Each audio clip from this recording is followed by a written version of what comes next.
Hey, what's up guys? It's Matt from RC Overload here, and we are building the Pro MT truck over the next several videos. I'm going to split them up, do section by section here for you guys. Try to keep the video somewhat short. Yeah, I am super stoked about this thing. I've been looking at it for the past week, setting it up, planning out the video and everything like that. Going over the instructions. I mean, my God. There's two words that come to mind with this kit. Strength and simplicity. Excuse me. When I'm looking through the instructions here and I'm looking at these parts, I mean, though it's a kit, I mean, this is very, very simple to put together. And that's awesome, especially considering this is my first kit I've ever built, and I won't look like an idiot on camera when I screw something up. So, not that I can't go back and redo it, but, you know, hey, we all make mistakes. Anyways, so we're going to start this today, get you guys right up close, seeing everything. But before I did that, I wanted to show you guys the electronics I'm putting in and give you guys a couple of quick tips with the instructions. So when you're building this, you guys know ahead of time, okay?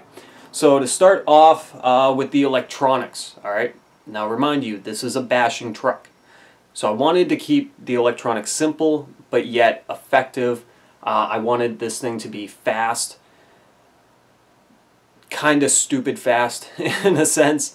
I wanted it to rooster tail, flip very easily when it goes over jumps. You know, drifting. I want it to wheelie. I want to do everything that a bashing truck is supposed to do. So, we will start off with the controller and receiver. Now, I went simple on this one. Just a basic Spectrum 2-channel controller. This is the DX2E, 2-channel DSM radio system. Nothing fancy about it. I didn't need anything fancy when it came to this truck. Just simple, basic trim adjustments is all I really needed out of it. But what's really cool is the SR201 receiver that it comes with. It is a waterproof receiver, okay? It says it right here, Spectrum SR201 2-channel DSM waterproof receiver. So that's pretty cool. No longer do you have to worry about putting a balloon over it or trying to waterproof it. You know, in case I do decide to run this through a little bit of water, get a little splashing effect. I don't really have to worry about the receiver part of it. This is also, key features on the back here, is compatible with AVC technology. Has servo reversing, throttle and steering trim dial, steering rate dial, low battery voltage warning LED, and travel adjust. So it does have quite a bit of features to it, which are cool. Again, keeps it simple, and for the price of this 2-channel receiver and controller, you really can't beat it. So, that's that. Now, I will show you guys the servo. This is not a rock crawler, so I didn't want anything too extreme with torque, ounces in torque. So I just picked up a simple Savox SC1258 TG steering servo. Alright. Now, the benefit with this one right here is how fast it turns. Within a 60-degree turn radius, okay, back and forth movement, it can move 0.08 seconds. So it's extremely fast, and this is a coreless steering servo. Alright. Don't worry guys, we'll get into more about the electronics when that part of the build comes, okay? So, now I've had a lot of questions about this as far as what motor am I putting in this. Again, I want to go extreme. I want to push the truck to its limits. I don't mind if something breaks, honestly. I'm just going for all-out wheeling, rooster tailing, and, you know, extreme jumping and everything like that. So, after doing a little bit of research, I decided to go with a motor that was actually designed for a 4x4 truck. Now, the Pro MT truck is a 2-wheel drive truck, for those of you that don't know. So, putting the motor that I got here into it it's gonna be interesting to say the least. What I got is the Mamba Max Pro SCT Shortcut Course Truck Edition. This is a 2400 kilovolt system. Like I said, it's designed for a 4x4 truck, okay? Now it even says on the side of the box here, extreme performance in four-wheel drive SCT vehicles on 3 or 4S, which 3 or 4S is a LiPo batteries, is what they're talking about for those of you that don't know. Right below it, it says, not recommended for two-wheel drive SCT vehicles. The result will be briefly exciting, but expensive. I love those two words, exciting and expensive. Not saying that I have a lot of money to ever, replace things, but that's exactly what I want to go for. Something exciting, and just extreme. But after seeing the parts that are on here, I'm not worried, to be honest, about breaking stuff.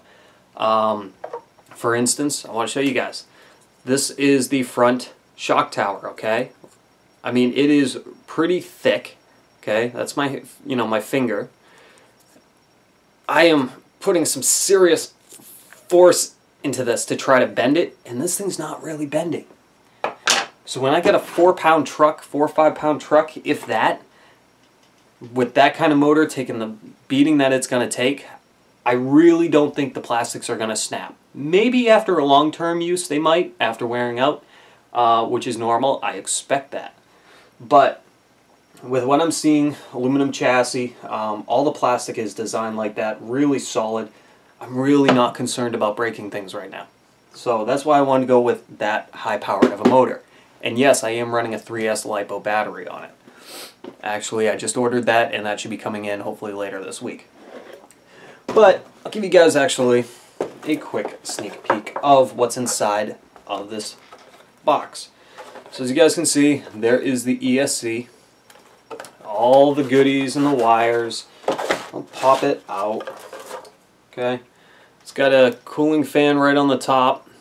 Alright, very simple. You got your wires for your motor, for your battery, which you will need to solder up a battery connection to it, okay? The motor itself, I just want to put this back in here. Take a quick peek. It's very, very pretty looking. Very pretty. There you go. It's a 4-pole motor, okay?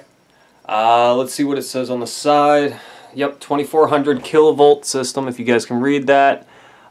This motor specifically can take up to 5S LiPo. Now the reason why they're saying is 3 to 4 is because the ESC is only capable of 3 to 4S LiPo. But you can always change out the ESC for this motor to accept a 5S. If I notice that, it's just got a little too much power, I can adjust some of the adjustments for the motor with the use of the Castle Creations Castle Link setup, which plugs right into the ESC and into your computer, and you can make all the changes. You can put drag brake on and make adjustments for the motor itself and the power output. So like I said, I will go over all of that later on in the video. I just want to give you guys a quick little overview of the electronics that are going in here, and that's pretty much it for that. As far as the instructions, very simple. If you can't seem to handle it, you probably should not be building a truck. Simple as that. Take a quick peek here. On the first page, when you first open up the book, okay, you got two lists here. Tools required, which will tell you every single tool that is required to build this truck or is needed for one part of the truck or another. Just below it, equipment required, which is basically all of the electronics, including the pinion gear, paint, charger, and so forth, if you don't have that stuff, okay? When you get to the other page, step 1, okay? Already, they're having you build the front bumper, the brace, and the lower skid plate, okay? But what's really cool and what I wanted to show you guys here, sorry, I keep moving it away. We just, there we go. In the corner here, you're actually going to see the screws. And everything right in this corner on every single one of them, okay, is what you're going to need for each step. It'll tell you how many screws, what size of screw, and what the screw actually looks like, or nuts, or washers, or so forth, okay? The cool part is, the picture of the screw itself is the actual size of the screw. So if you're not sure which one it is, you can grab it, and let's see here, let's try to match one of them up. Okay, we'll do the 3 by 12 millimeter, which is the bottom one here. I'll try to do the best I can. Okay, there we go. You can actually take it and see exactly what size it is. I know this isn't the best, but you get a general idea. Just put it up to the picture and it'll be able to match right up to the size screw that you have. You'll also notice as you go throughout the book that Proline has provided some little tips and some tricks when installing it, which I will go over as we get into the build. So that's it. We're going to build in sections. I'm probably going to be building this all in one day. You guys will see the videos over a progressed week or so as I edit them. I'm going to try to keep everything exact time frame. Might not skip ahead too much unless I'm putting in a few screws, in which case I don't want to bore you guys, so you know, I might just fast forward it or skip over the part where I'm just putting in the screws. Otherwise, you guys are going to see it step by step of exactly how I'm doing it, so that way you're not missing anything, okay? That's it. I think it's time. I think it's time we start the build. Super stoked. Drink some coffee, and we'll call this video a wrap. See you guys on the other side. That was dumb.